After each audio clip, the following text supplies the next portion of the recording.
Hello guys, আসসালামু আলাইকুম রহমতুল্লাহি ওয়া বারাকাতুহু। সবাই কেমন আছেন? আজকে আপনাদের সামনে নতুন একটি ভিডিও নিয়ে আসলাম। সেটা হচ্ছে আপনারা কিভাবে বাংলাদেশ কিংবা সংযুক্ত আরব আমিরাত থেকে বাংলাদেশি পাসপোর্টে ইউকে ট্যুরিস্ট ভিসা এপ্লাই করবেন এবং কি কি ডকুমেন্টস লাগবে, কি কি ব্যাপার আপনি প্রপারলি মেইনটেইন করলে আপনার ভিসা পাওয়ার সম্ভাবনা অনেক বেশি থাকবে, আমি সেই ব্যাপারে আলোচনা করব। অবশ্যই ভিডিও স্কিপ না করে পুরো ভিডিও দেখবেন এবং যে প্ল্যাটফর্ম থেকে দেখছেন আমার ভিডিওটি ভালো লেগে থাকলে অবশ্যই লাইক, কমেন্ট, শেয়ার করে পাশে থাকবেন এবং ফলো করে কিংবা সাবস্ক্রাইব করে পরবর্তী ভিডিও পাওয়ার জন্য সাথেই থাকুন। সো আপনি যদি চিন্তা করে থাকেন যে ইউকেতে আপনি আপনার হলিডে কাটানোর জন্য যাবেন বা ঘুরতে যাবেন, অবশ্যই আপনাকে ট্যুরিস্ট স্ট্যান্ডার্ড ভিসা নিতে হবে। যে ভিসা দিয়ে আপনি 6 মাস পর্যন্ত স্টে করতে পারবেন এবং 6 মাসের মাল্টিপল এন্ট্রি ভিসা। সো বন্ধুরা, আপনার কি কি ডকুমেন্টস ম্যান্ডেটরি রিকোয়ারমেন্ট আমি সেটা বলছি। আপনার পাসপোর্টে অবশ্যই 6 মাসের মেয়াদ থাকতে হবে এবং আপনার 6 মাসের ভিতর পাসপোর্ট সাইজ ছবি লাগবে। অবশ্যই 6 মাস পুরনো যেন ছবি না হয়, সেদিকে খেয়াল রাখবেন। আপনার ব্যাংক স্টেটমেন্ট 6 মাসের, অবশ্যই আপনার যেন স্ট্যান্ডার্ড ব্যাংক স্টেটমেন্ট হয়। কি কি ব্যাংক স্টেটমেন্ট কীভাবে মেনটেন করবেন ইউকের জন্য, কারণ ইউকেতে ব্যাংক স্টেটমেন্টটা খুবই গুরুত্বপূর্ণ। সো কীভাবে ব্যাংক মেনটেন করবেন আমি রিকোয়ারমেন্টগুলো শেষ করে আমি অবশ্যই আপনাদেরকে বলে দিব। অবশ্যই আপনারা এইভাবে ফলো করলে এবং আপনার কী কী সাপোর্টিং ডকুমেন্টস দিলে আপনার ভিসা পাওয়ার সম্ভাবনা অনেক বেশি থাকবে, আমি সব আপনাদেরকে বলে দিব। এগুলো হচ্ছে হিডেন টিপস, আপনাকে দিবে না কেউ।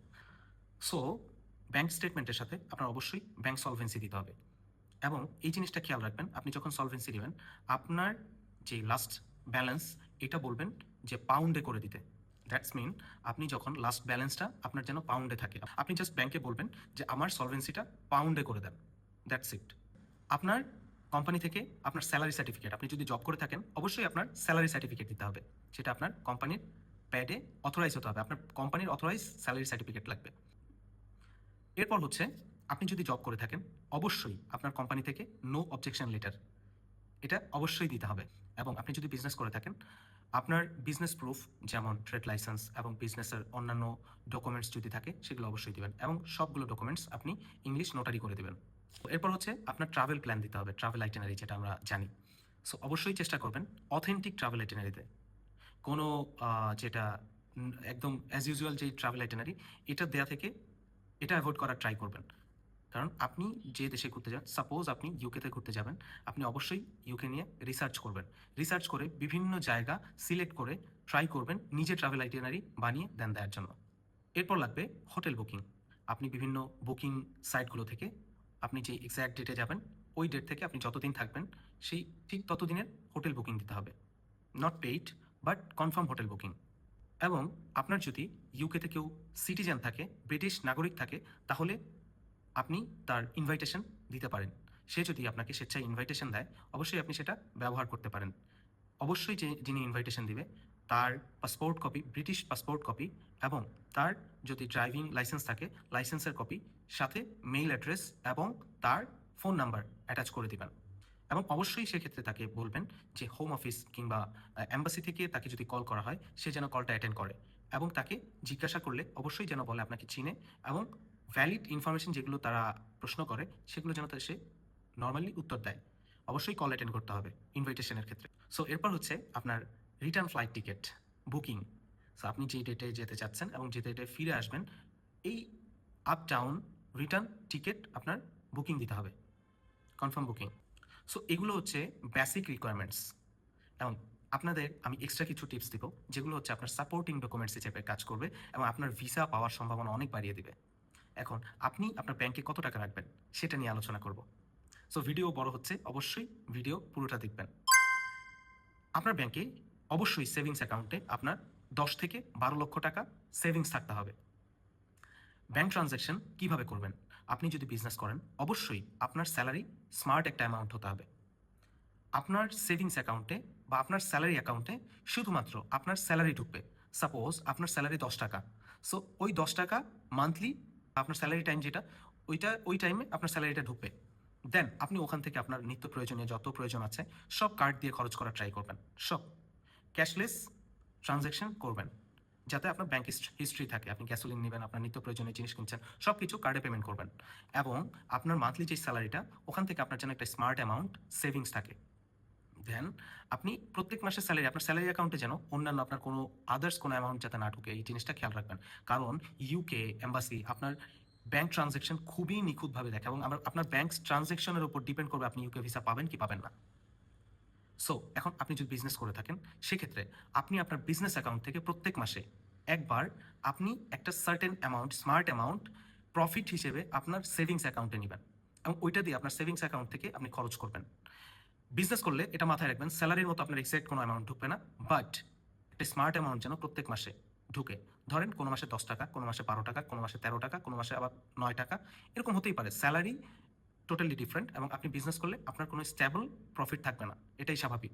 বাট আপনার সেভিংস অ্যাকাউন্টে যেন কোনো আদার্স ট্রানজ্যাকশন না হয়। বিজনেস অ্যাকাউন্টে আপনি ট্রানজ্যাকশন করেন, সমস্যা নেই, বাট সেভিংসে যেন কোনো ট্রানজ্যাকশন না হয় আদার্স। শুধু মান্থলি একটা প্রফিট ঢুকবে, সেখান থেকে আপনার এক্সপেন্স খরচ করে আপনার যেটা সেভিংস থাকবে সেটা কাউন্ট করা হবে। দেন 6 মান্থের আপনার ব্যাংক স্টেটমেন্ট লাগবে। সো 6 মাসের ভিতর অবশ্যই আপনার যেন 10 থেকে 12 লাখ টাকা সেভিংস থাকে, এটা ওরা দেখবে। আপনার খরচের পর অবশ্যই আনকন্ডিশনাল ট্রানজ্যাকশন করবেন না। 50 লাখ টাকা, 10 লাখ, 20 লাখ টাকা রেখে ওটা কোনো কাউন্ট হয় না। আমি আপনাদেরকে যেভাবে ট্রানজ্যাকশন করতে বলেছি ঠিক এইভাবে করলেই আপনারা ভিসাটা পাবেন। সো সাপোর্টিং ডকুমেন্ট হিসেবে আপনি যে জিনিসগুলো ব্যবহার করবেন সেটা হচ্ছে আপনার ইনভাইটেশন দিচ্ছেন, এটাও আপনার সাপোর্টিং ডকুমেন্ট হিসেবে কাজ করবে। সো ইনভাইটেশনের যে ব্যাপারগুলো বলেছি এগুলো অবশ্যই দিবেন।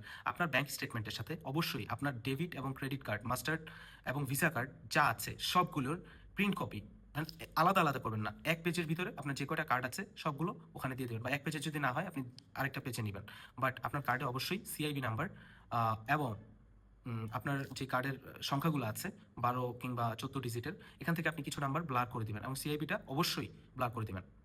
বাট আপনার সব ভিসা এবং master card, debit, credit card সবগুলো আপনি ওখানে প্রিন্ট কপি দিবেন। এটা আপনার সাপোর্টিং ডকুমেন্ট হিসেবে। এবং আপনার যত বিজনেস আদার্স, ধরেন অনেক সার্টিফিকেট থাকে, অনেক অর্গানাইজেশনের সাথে আপনি অ্যাড থাকেন, এই ডকুমেন্টসগুলো দেওয়ার ট্রাই করবেন। এবং আপনার পাসপোর্টের সবগুলো ভিসা পেজ, মানে আপনার ট্রাভেল হিস্ট্রি সবগুলো পেজ আপনি প্রিন্ট করে দিবেন এবং আপনার যেই যেই দেশে গিয়েছেন এন্ট্রি এক্সিট সিল সহ প্রিন্ট করে দিবেন। আরেকটা মজার ব্যাপার, যদিও এটা ম্যান্ডেটরি না, বাট আমি এই জিনিসটা ফলো করেছি। আপনার কাছে যদি অনেকে বোর্ডিং পাস জমান, সো বোর্ডিং পাসগুলো অবশ্যই আপনি স্ক্যান করে দিয়ে দিবেন। যদিও এটা টোটালি টপিকের বাইরে, বাট আমি মনে করি যে এটা আপনার সাপোর্টিং ডকুমেন্টস হিসেবে কাজ করবে। সো আপনার এরপর হচ্ছে অনলাইন আপনার যেই ফর্মটা আছে সেটা ফিল আপ করতে হবে এবং খুব নিখুঁতভাবে, খুবই ঠান্ডা মাথায় ফর্ম ফিল আপ করবেন এবং চেষ্টা করবেন ফর্মটা নিজে ফিল আপ করার জন্য। নিজে ফিল আপ করলে সেটা আপনার বেনিফিট কী হবে, যে আপনি কী কী ইনফরমেশন দিচ্ছেন সেটা আপনার মাইন্ডে সেট হয়ে যাবে। আপনাকে কোথাও কোনো প্রশ্ন করলে আপনি সেটা উইলিংলি অ্যান্সার করতে পারবেন। এবং আপনার ফর্ম ফিল আপ হলে আপনার ভিসা ফি দিতে হবে, যেটা হচ্ছে 100 পাউন্ডসের মতো, অলমোস্ট বাংলাদেশি 6 মাস মাল্টিপল ভিসার জন্য আপনার অলমোস্ট 16 থেকে 17 হাজার টাকা পেমেন্ট করতে হবে বাংলাদেশি টাকায়, 100 পাউন্ড। এবং আপনার ভিএফএস এর অ্যাপয়েন্টমেন্ট নিতে হবে। ওখানে আপনি ভিএফএস এর ভিআইপিও নিতে পারেন, ওখানে এক্সট্রা কিছু চার্জ আছে। যে ভিআইপিটা নিলে কি আপনার ডকুমেন্টসগুলো ওরা কেয়ারফুলি চেক করে দিবে এবং সব কিছু ওরা স্ক্যান করে বা কোনো কিছু মিসিং থাকলে ওরা আপনাকে হেল্প করবে। সো আমি মনে করি যে অল্প কিছু টাকা ভিআইপি নিলে আপনার জন্য সেটা খুবই সহজ হয়ে যাবে নতুন হলে। যেদিন আপনার অ্যাপয়েন্টমেন্ট বুক থাকবে সেদিন আপনি গিয়ে জাস্ট আপনার ছবি নেবে, ফিঙ্গারপ্রিন্ট নেবে। সো সব কিছু কমপ্লিট হওয়ার পর আপনাকে 10 থেকে 15 দিনের ভিতরে আপনাকে মেইল করে জানিয়ে দেওয়া হবে আপনার পাসপোর্ট ডেলিভারি ডেট।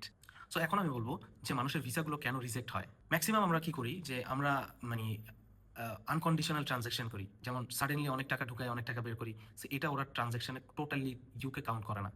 এবং আমরা সবচেয়ে বেশি যে জিনিসটা করি, ওরা থেকে বিরত থাকবো, যেটা ফেক ডকুমেন্টস সাবমিট করি। ওদের কাছে সব কিছুর এক্সেস থাকে, ওরা চাইলেই এই জিনিসগুলো ভেরিফাই করতে পারে। সো আপনারা কোনো রকম কোনো ফেক ডকুমেন্টস দিবেন না। আপনাদের ডকুমেন্টস কীভাবে রেডি করতে হয় আমি আপনাদেরকে বলে দিয়েছি। অনেক বড় একটা ব্যাপার হচ্ছে, আপনি যখন ফার্স্ট ওয়ার্ল্ড কান্ট্রিতে ট্রাভেল করতে যাবেন অবশ্যই আপনার একটা, অনেকে বলে যে ট্রাভেল হিস্ট্রি লাগে না, হ্যাঁ অনেকের ক্ষেত্রে লাগে না। যারা হচ্ছে ধরেন অনেক বেশি এক্সপেরিয়েন্স আছে, তাদের ওয়ার্ক এক্সপেরিয়েন্স, এবং আমরা যারা নতুন আছি, যারা ট্রাভেল করতে পছন্দ করি, সো আমাদের জন্য মনে হয় আপনি একটা ফার্স্ট ওয়ার্ল্ড কান্ট্রিতে যাওয়ার আগে অবশ্যই আপনার একটা স্ট্রং ট্রাভেল হিস্ট্রি থাকার দরকার। মানে আপনার বেশ কিছু দেশ ভ্রমণ করা, আপনি যেহেতু ফার্স্ট ওয়ার্ল্ড কান্ট্রিতে যাবেন ওরা দেখবে যে আপনি এই দেশে ভ্রমণ, আপনার আশেপাশে এত দেশ থাকতে আপনি কেন ওই দেশে যাচ্ছেন না, আপনি ইউকেতে কেন আসতে চাচ্ছেন। সো আপনার যদি একটা ট্রাভেল হিস্ট্রি থাকে স্ট্রং, সো এটা আপনার ভিসা পাওয়ার পসিবিলিটি অনেক বেশি হয়ে যায়। আপনি ঘুরতে যাবেন, আপনার ট্রাভেল আইটিনারি প্রপার এক্সপ্লেনেশন দরকার। এটা না দেওয়ার কারণে আমাদের ভিসা রিজেক্ট হয়। প্রপার এক্সপ্লেনেশন দিলে ভিসা হওয়ার সম্ভাবনা অনেক বেশি থাকে। সো আমরা এই জিনিসগুলো ফলো করলে খুবই সহজে আমরা নিজে নিজে ইউকের ভিসা করতে পারবো। ইউকের ভিসা ব্যাপারে কারোর যদি কোনো প্রশ্ন থাকে আমাকে ফিল ফ্রি কমেন্ট করতে পারেন, নক দিতে পারেন, আমাকে মেইল করতে পারেন। আপনাদের যে কোনো কোয়েশ্চেনের অ্যান্সার আমি উইলিংলি দিব এবং উইদাউট বেনিফিট। সো আমার ভিডিও ভালো লেগে থাকলে অবশ্যই লাইক, কমেন্ট, শেয়ার করুন এবং সাবস্ক্রাইব, ফলো দিয়ে পাশেই